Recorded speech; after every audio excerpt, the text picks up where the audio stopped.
part of what God gave the creation, in the gift of being that God gave to the creation, if we cannot allow that the creation has some freedom that is analogous to the freedom that we have. Okay? We have the freedom to do things which are against the will of God. Okay? That's what it means for human beings to be free. Now, is it possible that the creation has this kind of freedom as well?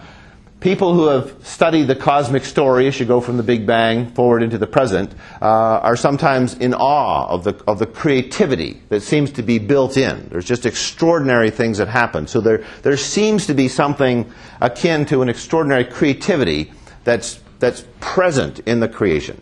Can we think of that as something which God has endowed to the creation so that the creation does part of the creating on its own because of its built-in powers? Okay? Is it possible that we can think of nature as being free?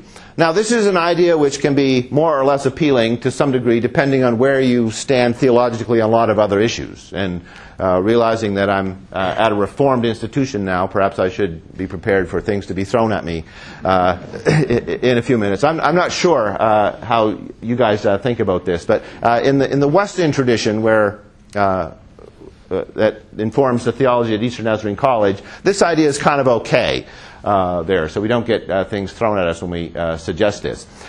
So if we let the creation be free, let me show you what I think it does for us that's actually helpful. So this is an example here of a natural phenomena that really bothered Charles Darwin because he thought it was gross. And at the time that he was wrestling with this, he was very much a creationist. His belief was that God had created everything more or less as we see it, and that everything that was created had been conceived by God prior to being created and then installed, brought into being to sort of match this blueprint. So God thinks it, and then God makes it. So here's the Ichneumonidae. So this is a wasp, and she lays her eggs like this.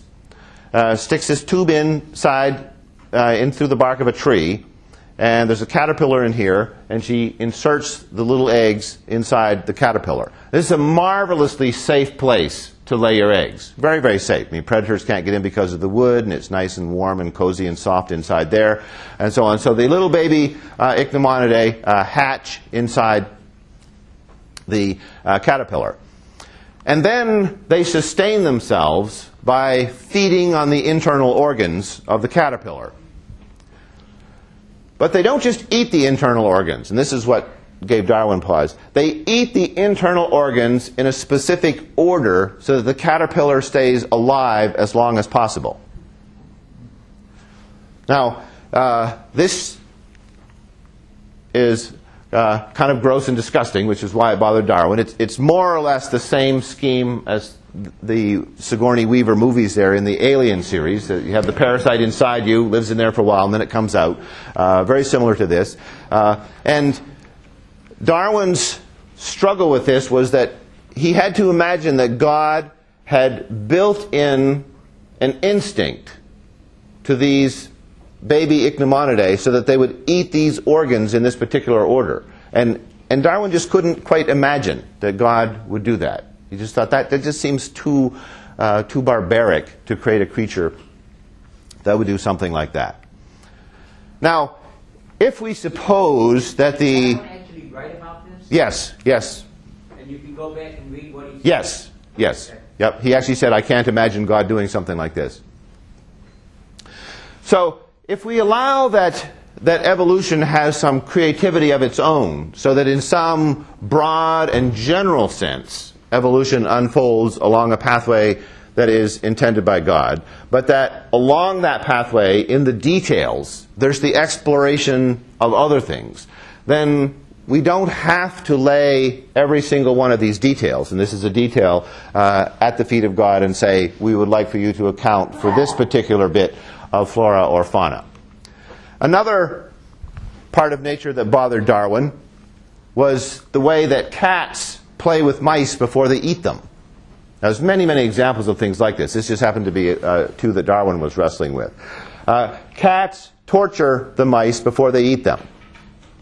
Now this is very delightful when you see the little kitty in your living room playing with the tennis ball, rolling it around the floor. But what the kitty is doing is mimicking what its mom is doing outside in the yard, which is taking the mouse and throwing it in the air and stepping on it and rolling it around and so on and torturing it for a little while and then finally eating it.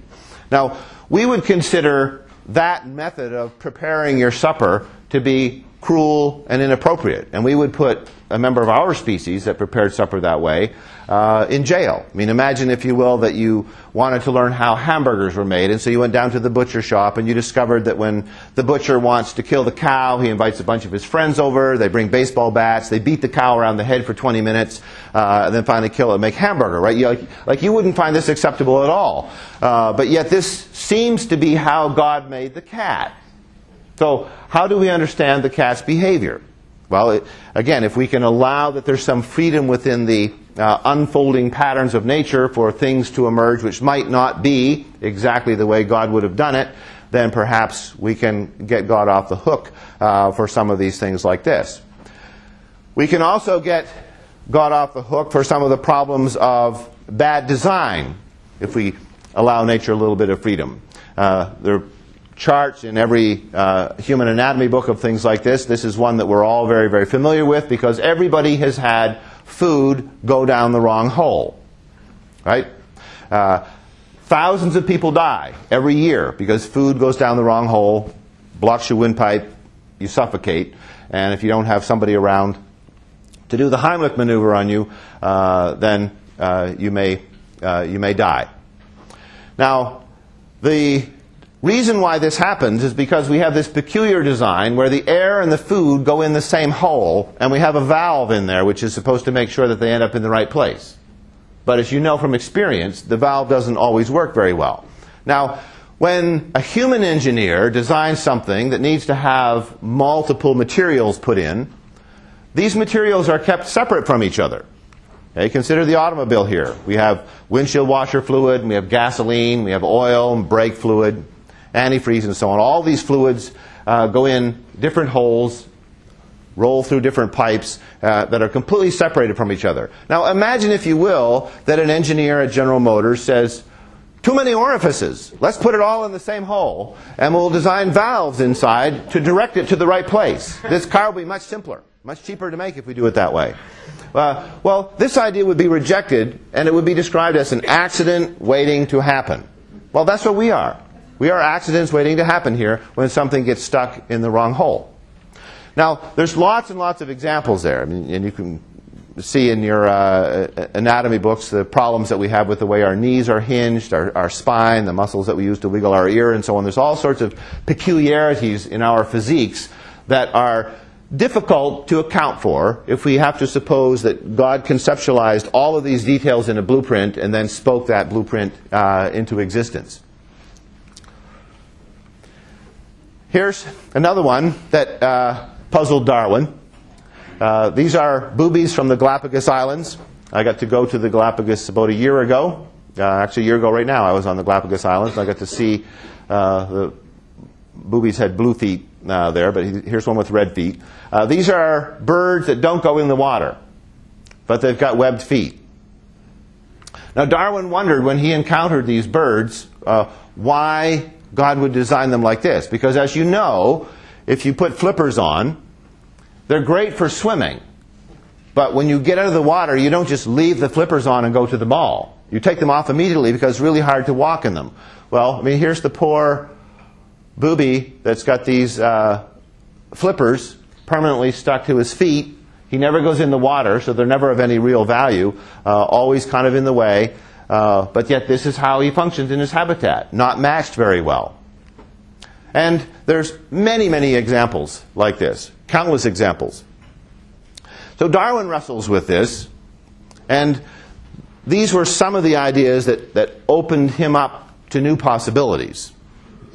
He did not develop a theory of evolution while he was on the Beagle, but he became convinced that the traditional understanding simply needed to be replaced. So we have these various oddities, but the various oddities that we see in nature are all driven by, I think, a particular way of thinking